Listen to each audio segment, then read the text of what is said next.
लेते हैं बेटे और पल जाती है बेटिया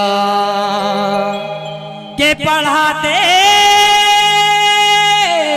हैं बेटे और पढ़ जाती हैं बेटियां,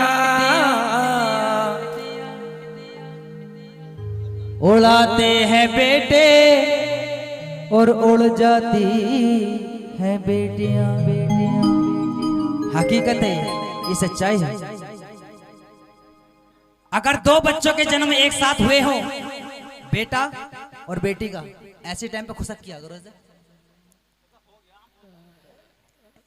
अगर दो बच्चों के जन्म एक साथ हुए हो, बेटा और बेटी का, तो आप बताइए उन दोनों में से कौन पहले बड़ा होगा? जुड़वा बच्चे तो दोनों ही होंगे। वो भी नहीं होंगे पंकज भाई, वो भी नहीं होंगे। नहीं होंगे ना, अंतर होगा। बताइए कौन बड़ा होगा पहले, है ना?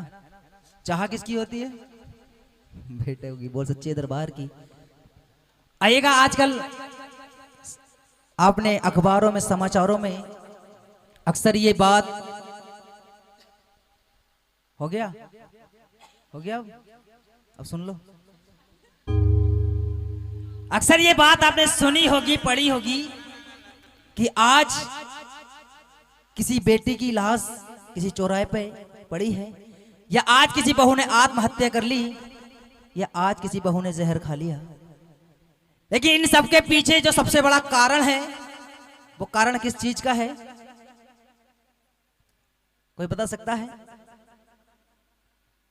कारण किस चीज का है इनकी मौत के पीछे? सबसे बड़ा कारण ससुराल में आपने अक्सर में देखा होगा, जी हाँ, दहेज के ऊपर, दहेज के कारण कितनी ही बहू बेटियां आजकल संसार में जिंदा जलाई जा रही हैं, उनको जहर दे के मारा जा रहा है, और कितनी ही फांसी लगाकर मर जाती हैं। बोल सच्चे दरबार की।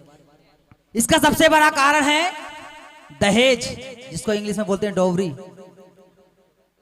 और सुनिए, उस दहेज के जो पुजारी हैं, उनका आपको पता होगा कौन होते हैं? उसके सास ससुर। और उनके मारने में जो सबसे बड़ा हाथ होता है, वो उसके हस्बैंड का। वो भी उस साजिश में शामिल हो जाता है। आइएगा, एक ऐसी ही बेटी, एक ऐसी ही बहू को एक कमरे में बंद कर लिया गया है और उसको जिंदा जलाने की तैयारी की जा रही है। लेकिन वो गरीब घर की बेटी अपने सास ससुर, अपने पति के आगे हाथ जोड़ के खड़ी है और उनसे अपनी जीवन की भीख मांग रही है। सुनिए इस भजन के माध्यम से।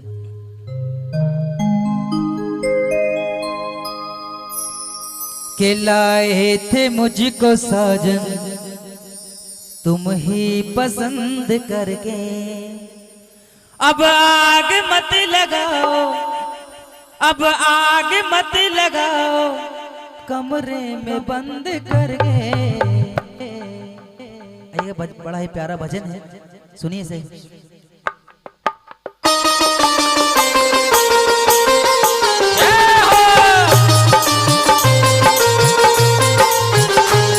लाए थे मुझको साजन तुम ही पसंद करके, लाए थे मुझको साजन तुम ही पसंद करके, अब